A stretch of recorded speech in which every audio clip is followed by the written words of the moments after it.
এসবিআইটি সিটিসির পক্ষ থেকে সকলকে জানাচ্ছি আন্তরিক শুভেচ্ছা। যে কোনো ফাইল ফোল্ডার ডিলিট করতে হলে প্রথমে মাউসের লেফট বাটন চেপে সিলেক্ট করব।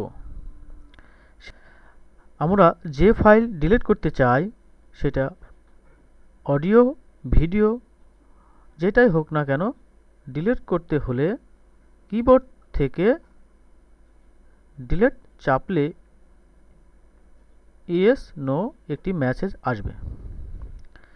যদি আমরা ইয়েস করি তাহলে ফোল্ডারটি ডিলিট হবে, আর নো করলে ফোল্ডারটি ডিলিট হবে না। এভাবে একটি ফোল্ডার ডিলিট করতে হয়। যেহেতু আমরা ইয়েস করেছি, এখন দেখছি ফোল্ডারটি ডিলিট হয়েছে।